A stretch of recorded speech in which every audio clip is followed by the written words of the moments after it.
Hello everyone. मैं एक corporate slave था। 10 साल मराने के बाद मुझे मुक्ति मिली।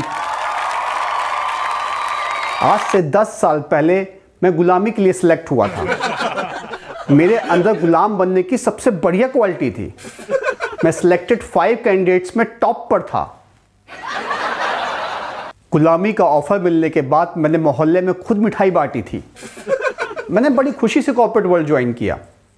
एक दिन जब ऑफिस में अपनी सीट पर पहुंचा, मैं अपने बैग से लैपटॉप, चार्जर, माउस निकाला तो मुझे मदारी वाली फीलिंग आई। मैं अपने मन में डमरू बजा रहा था और सोच रहा था सबको अपने इशारों पर नचाऊंगा। लेकिन तभी बॉस का फ़ोन बजा।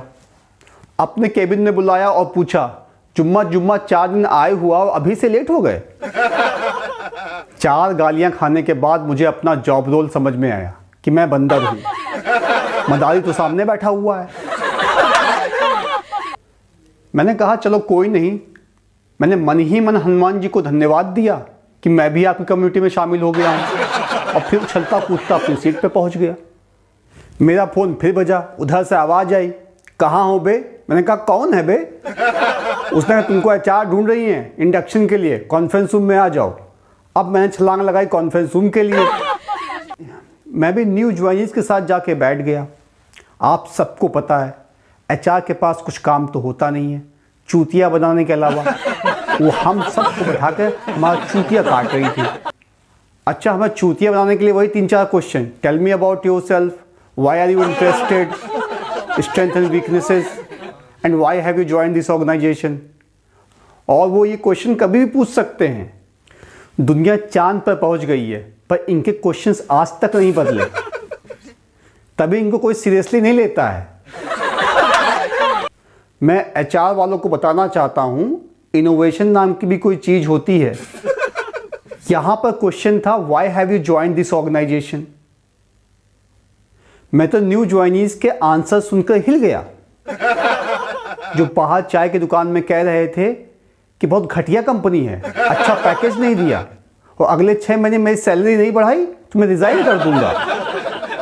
सबके सब आंदोलन के मूड में थे। मेरा मतलब जो बाहर अन्ना हजारे थे वो अंदर आकर केजरीवाल हो गए। सबके सब पलट गए। फिर मुझसे पूछा गया। मैंने साफ साफ कह दिया मुझे बैंकॉक जाना है। यकीन मानिए एक बार मेरे मन में भी ख्याल आया कि मैं केजरीवाल बन जाऊं, लेकिन मैंने सोचा जेल जाने से अच्छा है कि मैं बैंकॉक चला जाऊं। जैसे ही मैंने बैंकॉक का नाम लिया, एचआर पर्सनल हो गई।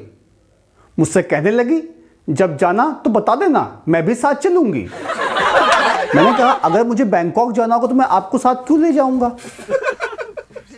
बोली क्या मतलब? मैंने कहा मतलब रेस्टोरेंट में अपने साथ खाना कौन ले जाता है? लेकिन उनके समझ में नहीं आया। मैंने उनको फिर समझाने की कोशिश की कि मैडम जब मुझे थाई खाना खाना है तो मैं इंडियन फूड क्यों खाऊं? इतना कहने के बाद वो एचआर प्रोफेशनल हुई। मुझसे कहने लगी आज तुम लेट कैसे आए? मैंने कहा पैरों के बल। Then she said I mean तुम लेट क्यों आए? मैंने कहा मैं बैंकॉक जाने की प्रैक्टिस कर रहा था। फिर उनको समझ में नहीं आया। जब मैंने कहा कल रात में रशियन फूड खा रहा था, तब जाकर समझ में आया। एचआर बोली ऑफिस टाइम से आया करो, नहीं तो दाल चावल भी बंद हो जाएगा। मैंने सोचा अभी तक तो ये बैंकॉक हनीमून पे चल रही थी और अब सीधे डाइवोर्स पे आ गई है। फिर मुझे समझ में आया कि मैं तो नौकर हूं। मैंने अपने आप को दिलासा दिया, चलो कोई नहीं, जब देश का प्रधानमंत्री नौकर हो सकता है तो मैं क्यों नहीं। जब मैंने ऑफिस में नजर दौड़ाई तो देखा आसपास जितने भी नौकर थे सब ब्रांडेड नौकर थे, मुझे छोड़कर। किसी के पास आईफोन था, कोई नाइकी के शूज पहना हुआ था, कोई ब्रांडेड वॉच पहना हुआ था। बस हवा छोड़कर सब कुछ ब्रांडेड था। मुझे इतना छोटा फील हुआ कि मैंने एक बंदे से पूछ लिया कि यहाँ पे सैलरी अच्छी देते होंगे। उसने कहा तुमको मिली? मैंने कहा नहीं। मैंने उससे बोला सब लोग तो ब्रांड एम्बेसडर बन के घूम रहे हैं। वो मुझसे बोला चिंता मत करो, तुम भी समझ जाओगे।